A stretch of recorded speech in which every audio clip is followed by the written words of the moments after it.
Page 18, it came upon the midnight clear. I usually just say it came upon a midnight clear, but they have the midnight clear. I'm not, okay, whatever the words say, it's the first words in the song. 3/4 time, and we have one sharp, so it's either in G major or E minor.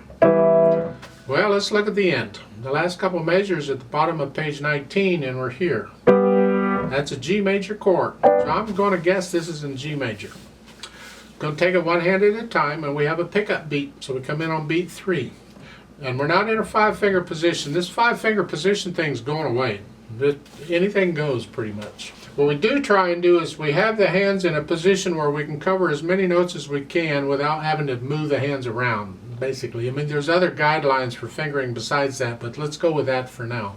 So here, you just reach up with the hand, and then third finger on the F sharp.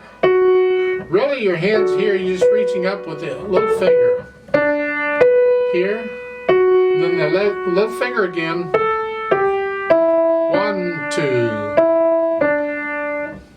Second line, fourth finger, and then third. You need to be able to do this. So, don't forget the F sharp. Did I say that before? I don't know. The lift up between the phrase. We do that again. Okay. Top of page 19. Third measure, you're here.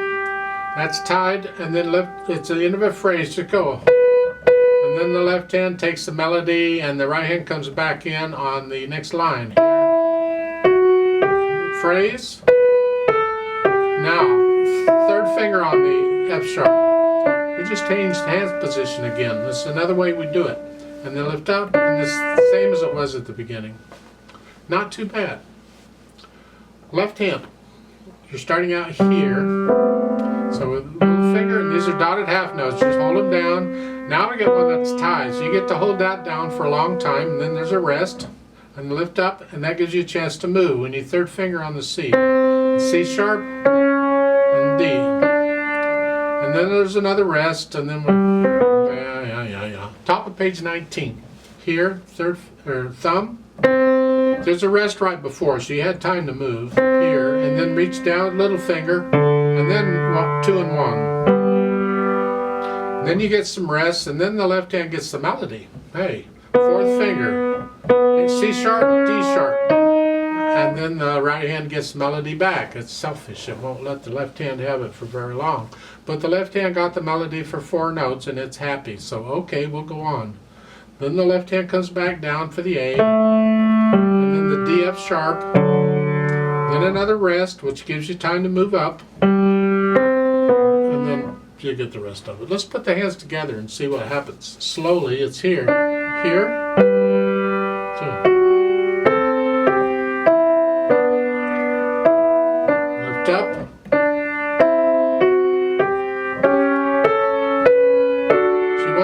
Connected as best you can, and then lift up. And you do that some more. Let's go over to top page 19. The last 4 measures. Play it's the third measure over. You're here. Then lift up to go on. Now connect those B's to here. That's all got to be connected.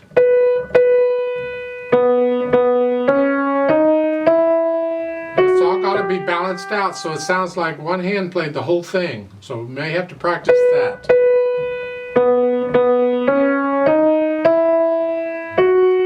New phrase. And then we go back to what we were doing at the beginning type thing. So bring out the melody if you can. And this is not a fast or a slow piece, it's a gentle piece. It's almost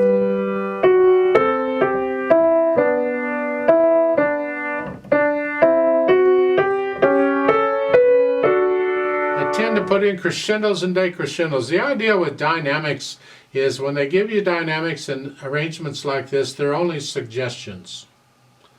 It's up to you to get to know the piece and get emotionally involved with the piece and let your emotions tell you what the dynamics, what do you feel?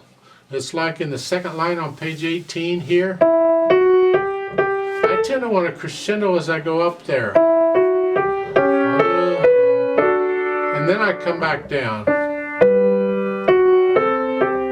And I feel this is again, you're not going to stay the same dynamic level all the way through. Ugh. You ought to come down and up, and you get these little swells, you come down. Sometimes you want a crescendo or decrescendo, feel it. But you do that after you get to know the piece. Get all the mechanical stuff out of the way, because you don't want to be focusing on fingering and all that other junk. You want to focus on the message of the music itself. All the other stuff has to be pretty automatic. However, let's skip all that automatic stuff and let's do a play with me slowly. So I'll have you play it so we can double check that we have the right notes and rhythms. Now we're going to do this mechanically. I'm not any dynamics or anything. We're just checking notes and rhythms. You can turn it into music on your own later on. I'll give us 2 counts. So you're starting here and here. Ready, go. 1, 2. 1, 2. 1, 2.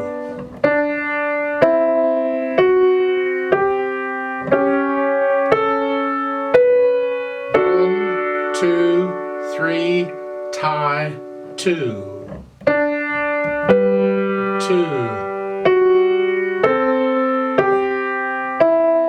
1, 2.